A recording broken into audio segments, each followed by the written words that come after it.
بسم اللہ الرحمن الرحیم۔ السلام علیکم ورحمۃ اللہ وبرکاتہ۔ آج ایک سسٹر نے سوال کیا ہے، اس کی باتیں سن کے مجھے انتہائی دکھ ہوا اور خوشی بھی ہوئی۔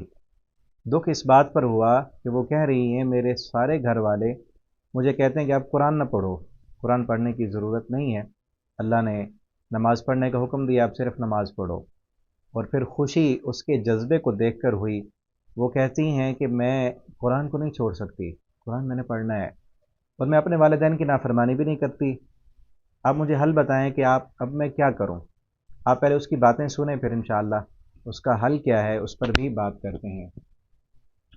کرتے ہیں کہ میری آئی سائڈ شروع سے ہی بہت زیادہ جو ہے نا ویک ہے، شروع سے مجھے گلاسز لگے ہوئے ہیں، پیٹ بھی ہوا ہوا ہے، تو میں نے کبھی بھی آن لائن پڑھنا پریفر نہیں کیا۔ میں نے ہمیشہ سے یہی خواہش کی تھی کہ میں جو ہے نا کسی ادارے سے پڑھوں، تو ادھر فیسز بہت زیادہ ہوا کرتی تھی، تو پھر لمبی عرصے کے بعد اگر توفیق ملی تھی، مجھے ادارے کا پتہ چلا تھا ادھر فیس بہت زیادہ نہیں تھی، تو ایڈمیشن فی تھی، ویسے فی کوئی نہیں تھی، تو میں نے اس کا پتہ کیا تھا، اس کی ٹائمنگ بھی کوئی اتنی مشکل نہیں تھی، ہفتے میں صرف 3 دن ہی جانا تھا، تو 2-3 گھنٹے کے لیے، بلکہ 3-4 گھنٹے کے لیے جانا تھا بس، اور مطلب گھر بھی آسانی سے اس سے مینیج ہو سکتا تھا، ایسا ٹائم تھا، 9 سے لے کے 1 بجے تک تھا، تو جو ہے نا لیکن کسی نے جانے نہیں دیا، کہتے ہیں ضرورت نہیں ہے، قرآن سیکھنے کی کوئی ضرورت ہی نہیں ہے، بس نماز پڑھے بندہ تو ٹھیک ہو جاتا ہے، مطلب یہی اللہ کہتا ہے کہ بس نماز پڑھا تو کسی آپ نے سنی اس کی باتیں، مزید بھی آگے انہوں نے پوچھا ہے۔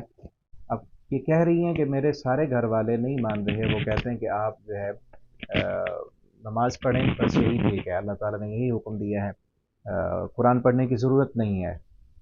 آگے انہوں نے کہا کہ اب میرے والدین بھی کہتے ہیں، میں ان کی نافرمانی بھی نہیں کرنا چاہتی، اور میں نے قرآن بھی نہیں چھوڑنا۔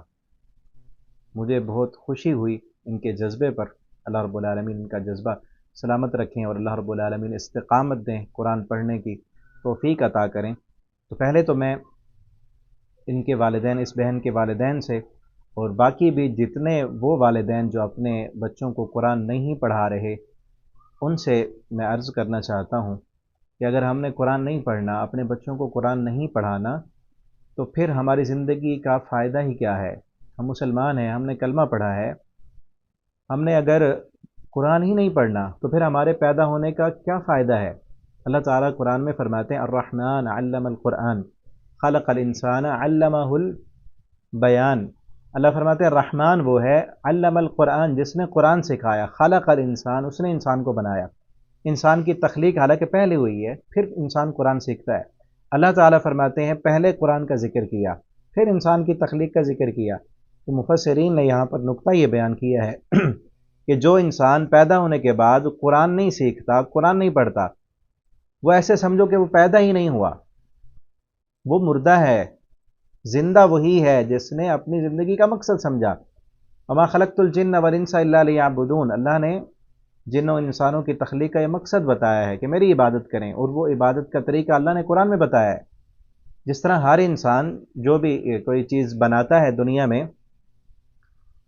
تو وہ اس چیز کو، جس طرح آپ یہ ویڈیو اگر موبائل پر دیکھ رہے ہیں یا لیپ ٹاپ پر دیکھ رہے ہیں، تو جس نے یہ موبائل بنایا، کمپیوٹر بنایا، اس نے اس کو بنانے کے بعد اس کے ساتھ ایک گائیڈ بک دی ہے۔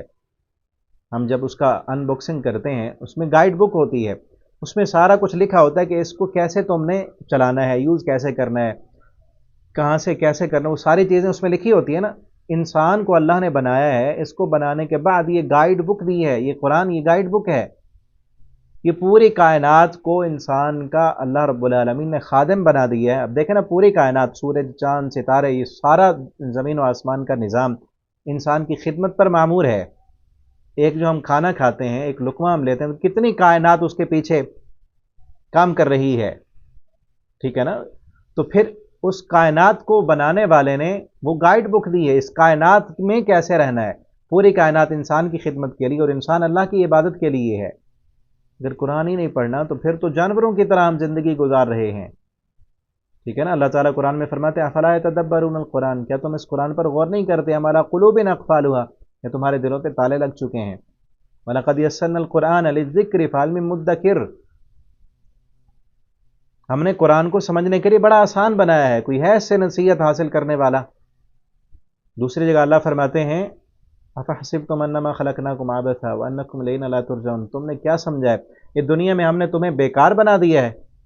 जिस तरह बेकार ज़मीन पर घास फूस उगाती है वो ख़त्म हो जाती है, क्या तुम भी इसी तरह हो? नहीं, तुम बेकार नहीं, ये पूरी कायनात तुम्हारे लिए बनाई और तुम्हें अपने लिए बनाया है। वो गाइड बुक अल्लाह ने ये कुरान दी है, इस कुरान को पढ़ेंगे समझेंगे तो हमें हमारी ज़िंदगी का मकसद समझ आएगा।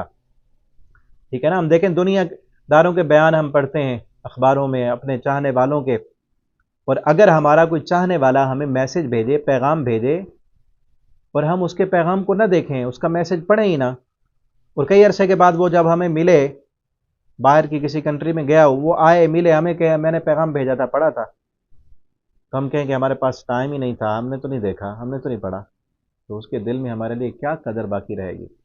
अल्लाह ने भी हमें दुनिया में भेजकर ये पैगाम भेजा है, हाजा बयानुल लिन्नास, अल्लाह फरमाते हैं ये बयान है, हमारा पैगाम है लोगों के लिए, वहुदन व रहमा, ये हिदायत है और रहमत है। अल्लाह क़यामत के दिन पूछेंगे इस कुरान को पढ़ा था? हम क्या जवाब देंगे? हमारे पास टाइम ही नहीं था, हमने अपने बच्चों को दुनिया सिखानी थी, दुनिया के काबिल बनाना था, कारोबार हमने करने थे। क्या जवाब होगा उस बंदे का जिसने ज़िंदगी में एक बार भी कुरान को तर्जुमे से नहीं पढ़ा? खुदारा अपनी ज़िंदगी का मकसद समझें, इस कुरान को कम अज़ कम एक बार तो तर्जुमे के साथ पढ़ें ना। अभी रमज़ान आ रहा है और इंशाअल्लाह हम रमज़ान में जिस तरह पिछले साल दौरा कुरान था, दौरा कुरान होगा, तो आप उसमें कम अज़ कम एक बार तो पूरा पढ़ लें ना कुरान, देख कर भी पढ़ें, तर्जुमे के साथ भी पढ़ें और अपने बच्चों को भी पढ़ाएं सिखाएं। वरना याद रखें मेरी बात, मेरा ये पैगाम पहुंचा दें हर कलमा पढ़ने वाले तक कि अगर हमने कुरान नहीं पढ़ा तो ये कुरान, प्यारे पैगम्बर सल्लल्लाहु अलैहि वसल्लम का फरमान है, अल कुरान हुज्जतुन लका औ अलैका, ये कुरान तेरे लिए दलील है या तेरे खिलाफ दलील है। जिस बंदे ने इस कुरान को, आप सल्लल्लाहु अलैहि वसल्लम फरमाते हैं, इमाम बनाया अपना, इस कुरान को पढ़ा समझा, इसके मुताबिक ज़िंदगी गुजारी, ये कुरान उसको जन्नत में ले जाएगा। तमाम मराहिल से, कब्र से, आखिरत से अल्लाह के बारगाह में सिफारिश करके छुड़ा कर जन्नत तक पहुँचाएगा। और जिस बंदे ने इस कुरान को छोड़ दिया, ये कुरान उसको भी नहीं छोड़ेगा, ये कुरान उसको जहन्नम में ले जाएगा। ठीक है ना? तो ये कुरान कोई आम चीज़ नहीं है, आम किताबों की तरह किताब नहीं है, ये पहले लोगों के किस्से कहानियाँ नहीं हैं। ठीक है ना? आज तो कई दुनियादार लोग और जाहिल जिनको शैतान ने गुमराह कर दिया, तो पहले लोगों के किस्से कहानियाँ हैं इसमें। ये कुरान रहमत है, ये कुरान शिफा है, ये कुरान बरकत है, और बरकत सिर्फ घर में रख देने, इसको ताकों और गिलाफों में लपेट देने से नहीं मिलेगी बरकत। इस कुरान को खोलें, और ये मुर्दों पर पढ़ने वाली किताब नहीं है। हम तो जब कोई फोत हो जाता है ना, तो कायदे लेकर कराए के जो है हाफिज बुलाकर हम उनको पढ़वा देते हैं कि बस इसलिए कुरान तो नहीं आया, ये तो जिंदों की किताब है, ये ज़िंदगी देने वाली किताब है। इस कुरान को खोलें, पढ़ें, ये पूरी ज़िंदगी का हल हमें बताती है। हमने घर में कैसे रहना है, हमने बीवी बच्चों में कैसे रहना है, हमने कारोबार कैसे करना है, हमने मामलात कैसे करने हैं, हमने अपनी परेशानी का हल किस तरह निकालना है, कुरान बताता है हमें। पढ़ें तो सही ना, कम अज़ कम तर्जुमे के साथ एक बार तो पढ़ें ये कुरान। हम देखें ना, आज हर बंदा परेशान है, मुश्किलों में है, टेंशन में है, किसी को रिज़्क़ की परेशानी है, कोई महंगाई के रोने रो रहा है, कोई अपने बच्चों की वजह से परेशान है, खामद बीवी से नाला है, बीवी खामद से नाला, औलाद जो है वालिदैन से नाला है, और वालिदैन अपनी औलाद से नाराज़ हैं। सबब क्या है कि हमने वो जो गाइड बुक अल्लाह ने दी थी उससे गाइडनेस ली ही नहीं। हमने अपने अकल, अपने शऊर और लोगों की बातों को ये सब कुछ समझा। कुरान को कम अज़ कम पढ़ें तो सही ना, ज़रा देखें तो सही। और मेरी वो बहन जिसने ये सवाल किया, अपने वालिदैन तक ये पैगाम पहुँचाएँ, और उसका हल ये है, आपको बताया था कि आप अपने पास नोटबुक रखें और कुरान आप अपने साथ खोल लें, अपने पास, आपके पास जो कुरान है घर में उसको खोलें, और ये जो सबक है, ये वीडियो लेक्चर, इसको सिर्फ आप ऑडियो सुनें, इसकी मोबाइल ज़्यादा यूज़ ना करें। अगर आपकी आंखों का मसला है तो मोबाइल यूज़ नहीं करना आपने, वो सिर्फ ऑडियो सुने उसकी, और सबक आपको जो समझ आता है या कोई तर्जुमा नहीं आता वो आप लिख लें साथ, या कोई सवाल पूछना है वो भी लिख लें, अपने नोट्स बनाएं। ठीक है ना? वो आपको पहले भी समझाया था, और आप अपने वालिदैन को यही बात समझाएं कि मोबाइल ज़्यादा यूज़ नहीं करना है इसमें, इस तरह पढ़ना है आपने। और फिर आप दूसरी बात जो है, अपने वालिदैन के लिए आप दुआ करें। जिस तरह आप कुरान पढ़ रही हैं, ये कुरान ही सारी चीज़ें हमें सिखाता है ना। हमने दूसरे पारे में पढ़ा, अल्लाह फरमाते हैं उदऊनी, अस्तजिब लकुम, मुझसे मांगो मैं तुम्हारी दुआएं सुनता हूँ। अल्लाह से दुआ करें, अल्लाह से मदद मांगें। अल्लाहुम्मा ला सहला इल्ला मा जअलतहु सहला व अंत तजअलुल हज़्न इज़ा शि'ता सहला, इस दुआ को कसरत के साथ पढ़ें। अल्लाहुम्मा अय्यिदनी बिरूहिल कुदस, ये दुआ पढ़ें। और अल्लाह ताला से तहज्जुद के वक्त, हर नमाज के बाद और ख़ुसूसन तहज्जुद के वक्त जो है आप दुआ करें कि अल्लाह मेरे लिए आसानियाँ पैदा कर दे, मैं तेरा कुरान पढ़ना चाहती हूँ लेकिन मेरे वालिदैन नहीं पढ़ने देते, तू इनके दिल को बदल दे। बल्कि उनके लिए ये दुआ करें अल्लाह से कि अल्लाह मेरे वालिदैन को भी कुरान पढ़ने की तौफीक दें, वो भी कुरान को पढ़ें। अल्लाह ताला दिलों को बदलने वाले हैं। जब हम अल्लाह से दुआ करेंगे इंशाअल्लाह अल्लाह रब्बुल आलमीन आपके वालिदैन के दिल को बदल देंगे और उनको फिर कुरान आप आहिस्ता आहिस्ता उनको भी सुनाएं, पढ़ाएं आप, ठीक है ना। आप चेक कराएं उनको, जिस तरह दुनियादार किस तरह अपनी चीज़ों के, अपने ब्रांड की जो है मशहूरी करने के लिए फ्री में दे रहे होते हैं ना, आप कहें ये फ्री है, आप भी पढ़ें, ज़रा चेक तो करें। जिस तरह वो इसीलिए देते हैं ना फ्री के, चेक करेंगे तो फिर बार बार लेंगे। आप उसको चेक करने के लिए दें। ये कुरान ऐसी चीज़ है कि जो पढ़ता है इसको फिर उसको छोड़ने का दिल नहीं करता। आप देखें ना, आप कह रही हैं मैं कुरान नहीं छोड़ सकती, ये इस कुरान की तासीर है, ये इसका असर है कि जो इसको पढ़ना शुरू कर दे फिर उसको, उसका दिल नहीं करता कि वो इस कुरान को छोड़े, ठीक है ना। उम्मीद है आपको बात समझ आ गई होगी। आप अपने वालिदैन के साथ अखलाक के साथ पेश आएँ और उनके लिए अल्लाह रब्बुल आलमीन से दुआ करें।